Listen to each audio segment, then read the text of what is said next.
So I know a lot of you guys were having problems with the dual rated transformers in the other lessons, so I thought I'd go over that one more time.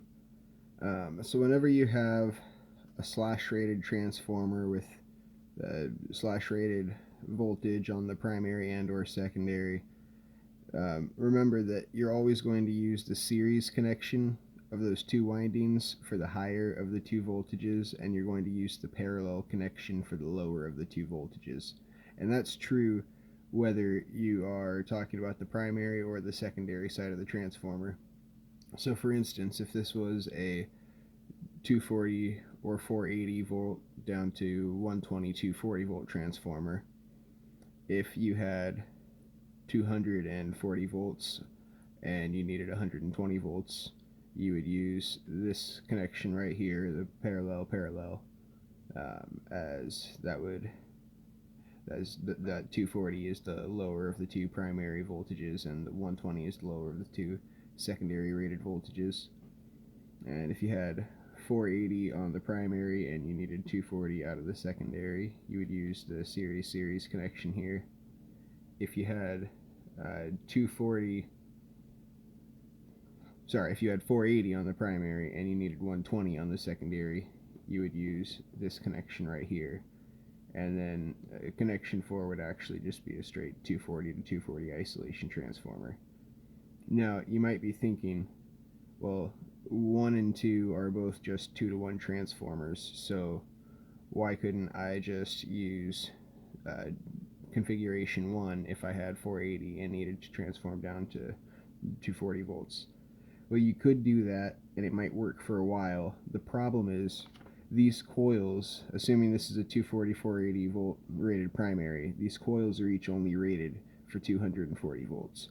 So when you put them in series like this, remember, voltage in series is divided according to resistance or impedance, and since these are coils of equal resistance in this case, then there's only going to be 240 volts dropped across each of them.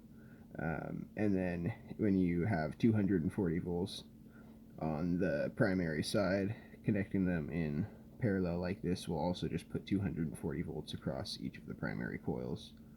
If you were to take 480 volts and connect it in this configuration right here, then you would be overloading the voltage rating of the insulation on those windings, and it would likely melt and your transformer would be destroyed. If you could, on the other hand, you could use this configuration safely for, say, if you needed to go from 240 down to 120. The problem with that is the coils in series like this will not be able to handle as much current as they will be able to handle in parallel.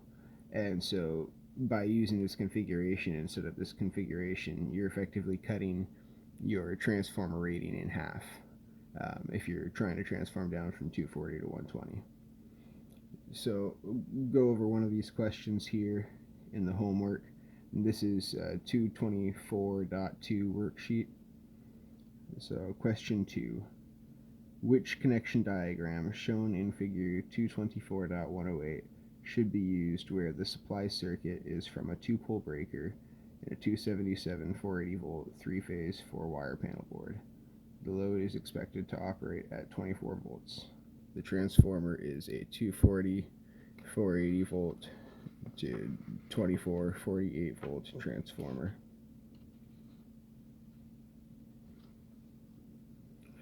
So we have a 2-pole breaker and a 277 480 volt panel board.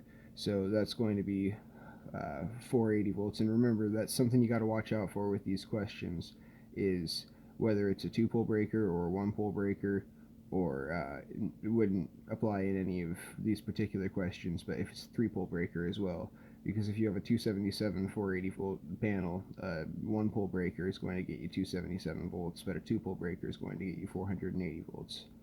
So if we have a 2-pole breaker and a 277 480 volt panel board, it means we have 480 volts on the primary. So we know right off the bat that it has to be either 2 or 3, right? Because those are the two transformer wiring diagrams that have the primary connected in series for the higher of the two rated voltages.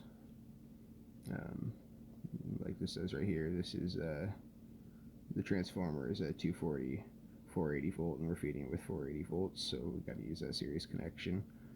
And we need, our load is rated to operate at 24 volts, which again is that's going to be the lower of the two voltages on the secondary side. That's 24, 48 volt secondary.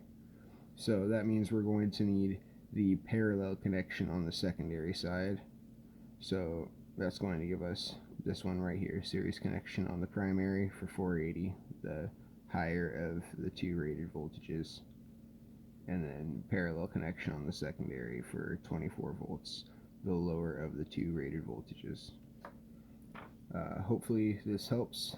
Feel free to hit me up if I can maybe clarify any of that more. Thank you.